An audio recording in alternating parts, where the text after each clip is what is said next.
And welcome to Grandad's Reviews. Today we're going to have a look at metering modes on the Fuji X-T3.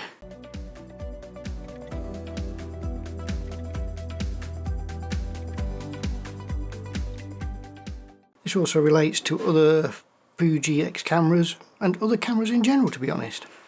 The first question is, how often do you actually move your metering mode? The one on this bottom collar here below your shutter speed dial. Do you actually ever move it to a different position and try it? Let's go outside, take some shots with the different modes and see what we get.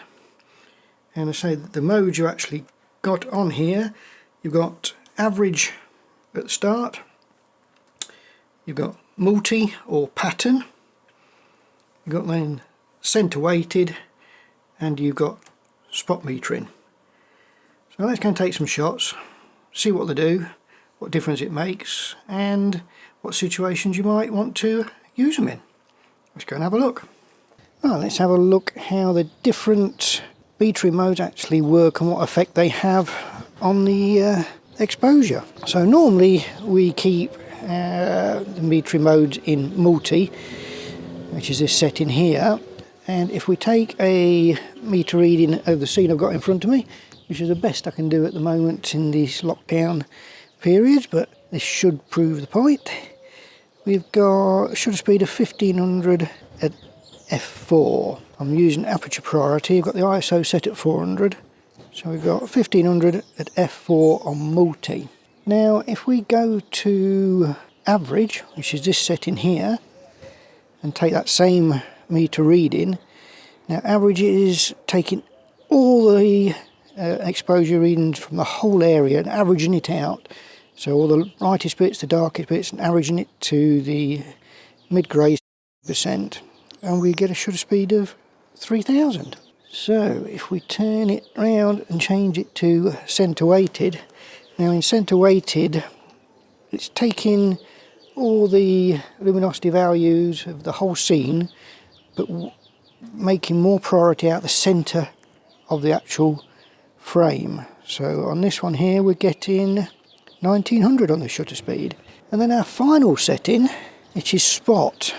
Now in the spot one, it's actually just taking a reading from where your focus point is if you've got spot metering linked to your focus point. Now you can switch that off and it'll only take a meter reading in the spot of the centre of the frame and won't follow your actual focus point. So we'll do the here where it's on that focus point. So we've got a shutter speed of 480.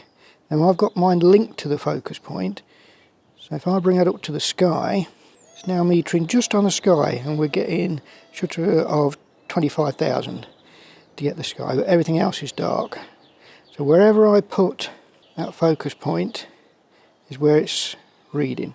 Now this is very useful if you're taking portraits or something that's backlit and you want the actual person or object to be correctly exposed with that backlight. So you'd put it on spot metering and put this, if it was a portrait, on the face and get the correct meter reading for the face and not worried about the actual back of it. Centre weighted, similar kind of situation if you've got something backlit and the person or object's in the centre of the frame, and then it will take more preference to that.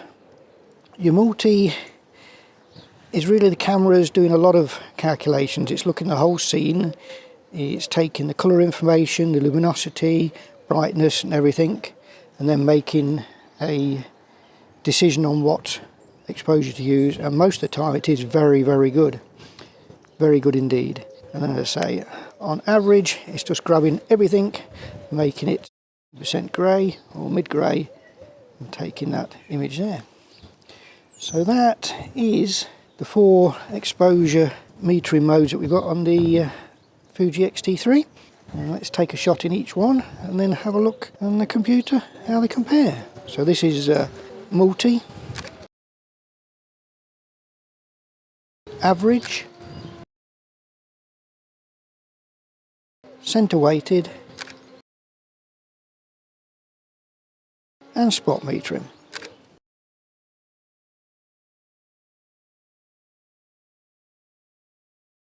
So that's our look at the different metering modes and what changes they have on the image when you take a photo.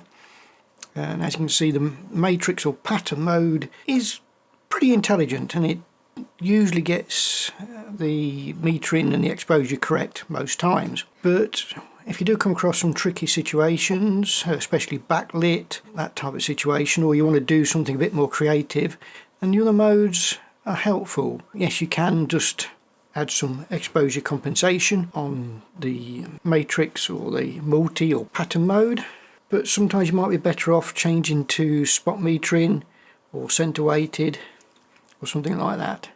So give the other modes a go and see if you find them useful. If you like the video, give it a thumbs up, then give it a thumbs down. If you want to see more videos like this, hit that subscribe button. If you want to be notified, hit that bell button. Till next time, see you later.